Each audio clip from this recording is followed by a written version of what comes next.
Welcome friends, स्वागत है आप लोग का आज की क्लास में। तो चलिए, क्लास 8 का हमारी दुनिया चैप्टर 3 का गौ है सूचना प्रौद्योगिक उद्योग। चलिए इसके बारे में क्लास शुरू करते हैं हम लोग। ठीक है, तो देखिए, कंप्यूटर आधारित वैसी प्राविधियां जिनसे सूचनाओं का आदान प्रदान क्या होता है, शीघ्रता से होता है, उसे सूचना प्रौद्योगिकी उद्योग कहते हैं। ठीक है, ये किसके कारण होता है आप लोग को सभी को पता है भैया। किसके कारण? कंप्यूटर, टेलीफोन, अंतरिक्ष में जो भेजा गया आपका उपग्रह है, पेजर, प्रिंटर, इस सब के कारण क्या हो पाया, संभव हो पाया है सूचना का इधर से उधर आदान प्रदान करना। ठीक है, अब देखिए, सूचना प्रौद्योगिकी में हो रहे निरंतर अनुसंधान, शोध और अनुसंधान ने लोगों की जीवन शैली में क्रांति ला दी है। यानी देखिए, सूचना जो है ये धीरे धीरे डेवलप होते जा रही है। अब देखिए, क्या पहले संभव था कि हम यहाँ हैं और कोई विदेश में अगर 7 समुद्र पार है तो बताइए उससे बात हो सकती थी? ऐसा संभव नहीं था। पर धीरे धीरे इसने भैया क्या किया, शोध किया, अनुसंधान किया और इसमें क्रांति आ गई। तो आप देखिएगा, 7 समुद्र पार बैठा कोई व्यक्ति है, वो आमने सामने बैठकर बातें कर सकता है, सिर्फ और सिर्फ किसके द्वारा? तो वीडियो कॉन्फ्रेंसिंग के द्वारा। किसके द्वारा? वीडियो कॉन्फ्रेंसिंग के द्वारा ये संभव हो पाया। इतना ही नहीं, बल्कि सैकड़ों मील दूर बैठे डॉक्टर भी अब अपने मरीज को क्या करते हैं, सलाह नहीं देते, बल्कि इन माध्यम से, सूचना प्रौद्योगिकी के माध्यम से शल्य क्रिया भी करते हैं। ठीक है, इन कामों के लिए किस किस चीज का उपयोग होता है आपका? जैसे में रेडियो, सूचना के लिए भाई रेडियो चाहिए, टेलीविजन चाहिए, टेलीफोन चाहिए, है ना। इससे भी आ गया पेजर हो गया, लैपटॉप हो गया, पाम टॉप हो गया, टैबलेट, लेजर, अंतरिक्ष उपग्रह एवं उपकरण, राडार हो जाता है आपका, एलसीडी, एलईडी, सीआरटी, डीवीडी तथा विभिन्न प्रकार के हार्डवेयर और सॉफ्टवेयर इत्यादि इसमें शामिल है। और ये सब उच्च प्रौद्योगिकी कहलाते हैं, यानी इसे हम लोग क्या कहते हैं, उच्च प्रौद्योगिकी कहते हैं। ठीक है, और यह प्रौद्योगिकी रक्षा के लिए, चिकित्सा, बैंकिंग, मनोरंजन, यातायात सहित जीवन के कई क्षेत्रों में महत्वपूर्ण भूमिका निभा रहा है। ये सब आपके जीवन से जुड़ा ही होगा। खासकर मोबाइल, सबसे बड़ा भैया सूचना प्रौद्योगिकी है आपका मोबाइल, इससे हर व्यक्ति जुड़ा होगा। ठीक है, चलिए आगे देखते हैं। चलिए आगे बात करते हैं हम लोग वाईफाई की, जिसका फुल फॉर्म क्या हो जाता है आपका, वायरलेस फिडेलिटी। ठीक है, बहुत बढ़िया से जानकारी आपको मिलेगा इसमें, बहुत बढ़िया से देखिएगा आप लोग। वाईफाई जिसका फुल फॉर्म क्या हो जाएगा, वायरलेस फिडेलिटी। ठीक है, आज फुल फॉर्म भी आप लोग जान गए। चलिए इसके बारे में जानते हैं।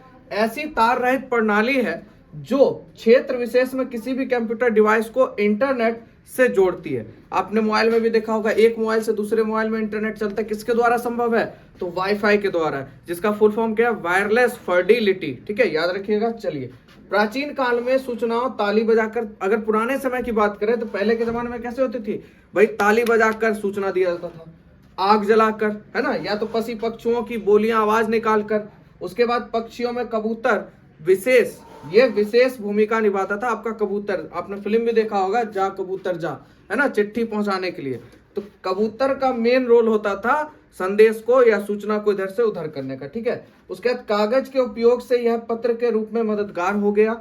और इसी तरह प्रौद्योगिकी के क्रमशः विकास होने से हम लोग telegraph, telephone, fax, cellular phone, SMS, email से बढ़ते हुए अब कहाँ पहुंच गए, जीपीएस, जीआईएस, जीपीआरएस और 5G तक पहुंच चुके हैं, है ना, 5G तक पहुंच चुके हैं। चलिए, उसके बाद आप जानते हैं एक एक चीज के बारे में बढ़िया से। ईमेल क्या है? तो इलेक्ट्रॉनिक मेल। ठीक है, इसका फुल फॉर्म हो जाएगा आपका इलेक्ट्रॉनिक मेल। इसका संक्षिप्त रूप है, जिसमें क्या होता है, संदेशों को कंप्यूटर के माध्यम से शीघ्रता से भेजा जाता है। यानी कोई भी संदेश अगर आपको शीघ्रता से भेजना है तो आपको क्या करना पड़ेगा, ईमेल करना पड़ेगा। ठीक है, आगे आपका जीपीएस, यानी जिसको ग्लोबल पोजिशनिंग सिस्टम कहते हैं। क्या कहते हैं? Global positioning system. इसमें क्या होता है, जिसकी सहायता से कोई भी व्यक्ति या वस्तु कहाँ है उसके बारे में पता लगाया जा सकता है। किसके द्वारा? जीपीएस के द्वारा। यानी एक प्रकार का ट्रैकर होता है। ठीक है, जीपीएस का एक प्रकार का ट्रैकर है, यानी ट्रैक कर सकता है। उसके बाद आगे देखिए, विकसित देशों में छोटे बच्चों के हाथों में जीपीएस युक्त घड़ियां पहना दी जाती है, जिससे उनके गुम होने की स्थिति नियंत्रण कक्ष के कंप्यूटर पर प्रदर्शित होती रहती है। अभी के युग में देखिए, जितना किडनैपिंग ये सब होता था, अब क्या होने लगा है कि बच्चे को घड़ी पहना दिया जाता है, वो भी किस प्रकार का, जीपीएस ट्रैकर वाला। अब बच्चे को किसी ने किडनैप कर लिया या वो कहीं गुम हो गया, वो कहाँ है, उसका लोकेशन पता करने में कौन सहायक हो जाता है, हमारा जीपीएस। और जीपीएस से ये सूचना हमारे कंप्यूटर या मोबाइल के माध्यम से हमें मिलती है और हम उस तक वहां तक पहुंच जाते हैं। ठीक है, तो देखिए सूचना ने कितना विकास किया, कैसी क्रांति आई है कि नहीं। चलिए आगे देखते हैं और भी क्रांति। चलिए आगे देखिए, बिहार राज्य में जो है आपका स्वास्थ्य समिति द्वारा संचालित जीवन रक्षा वाहन जीपीएस से युक्त है, ठीक है, जिससे वाहन की स्थिति नियंत्रण कक्ष के कंप्यूटर पर प्रदर्शित होती रहेगी। उसके बाद है सूचना प्रौद्योगिकी का आधार। अच्छा, सूचना प्रौद्योगिकी का मेन फंक्शन क्या है, किसके थ्रू पे काम कर रहा है? ओनली ऑन किस पे? सॉफ्टवेयर पे। किस पे कर रहा है? सॉफ्टवेयर पर। और ऐसे 20 सॉफ्टवेयर प्रौद्योगिकी पार्क भी विभिन्न शहरों में उपस्थित है, जैसे में आपका पटना के गांधी मैदान में स्थित विश्वमान भवन, ठीक है। उसके बाद रांची के सामलोंग में ऐसे सॉफ्टवेयर पार्क हैं। उसके बाद पुणे पहला वाईफाई शहर है। पुणे सबसे पहले अगर वाईफाई शहर बना था तो कौन सा बना था? पुणे। और यहाँ से क्वेश्चन भी आता है, पहला वाईफाई शहर कौन सा है? तो हमारा क्या हो जाएगा? पुणे। कोई दिक्कत नहीं। चलिए, बेंगलुरु उद्योगों का मुख्य केंद्र है। सबसे ज्यादा उद्योग आपको बेंगलुरु में देखने के लिए मिलेगा, इसलिए इसे सिलिकॉन नगर भी कहते हैं, यानी सिलिकॉन सिटी भी कहते हैं। तो यहां से क्वेश्चन और आता है, सिलिकॉन सिटी किसे कहते हैं भारत का? तो बेंगलुरु को। किसे कहते हैं? बेंगलुरु को। और बेंगलुरु कर्नाटक राज्य की राजधानी। बेंगलुरु कौन सी है? बेंगलुरु किस राज्य की राजधानी है? कर्नाटक की, ठीक है। बेंगलुरु कहाँ की राजधानी है? कर्नाटक की राजधानी है। और यहाँ की जलवायु सालों भर नम रहती है। यहाँ जो जलवायु है यानी मौसम है वो कैसा रहता है? सालों भर नमी में रहता है, यानी नम रहता है, नॉर्मल टेम्परेचर, ठीक है। उसके बाद यह शहर धूल मुक्त है, कोई मिट्टी नहीं उड़ता है, धूल मुक्त है पूरा, और बगीचे से भरपूर है, इसीलिए इसे गार्डन सिटी के नाम से भी जाना जाता है। अब देखिए, बेंगलोर का दो नाम आपको पता चल गया, एक हो गया आपका सिलिकॉन सिटी और एक आपका क्या हो गया? गार्डन सिटी, है ना। दो नाम से प्रसिद्ध है हमारा बेंगलुरु। और दोनों नाम से क्यों प्रसिद्ध है ये भी बात समझ गए। ज्यादा उद्योग है वहां पर, इसीलिए सिलिकॉन सिटी, और ज्यादा वहां पर यानी पेड़ पौधे हैं तो इसलिए गार्डन सिटी। आगे बात करते हैं, सूचना प्रौद्योगिकी उद्योग के लिए पर्याप्त आधारभूत संरचना उपलब्ध होने के कारण ही हमारे यहाँ भेल, BHEL, भेल, DRDO, इसरो जैसे केंद्र स्थापित हैं, ठीक है। इसके अलावा गैर सरकारी क्षेत्र के इन्फोसिस, विप्रो, माइक्रोसॉफ्ट, एप्पल इत्यादि जैसी कंपनियां भी सूचना प्रौद्योगिकी उद्योग का कार्य कर रही है, ठीक है। चलिए आगे देखिए, गूगल और याहू जैसे जो आपके सर्च इंजन है, ये दुनिया भर की जानकारी शीघ्रता से ढूंढी जा सकती है इसके द्वारा।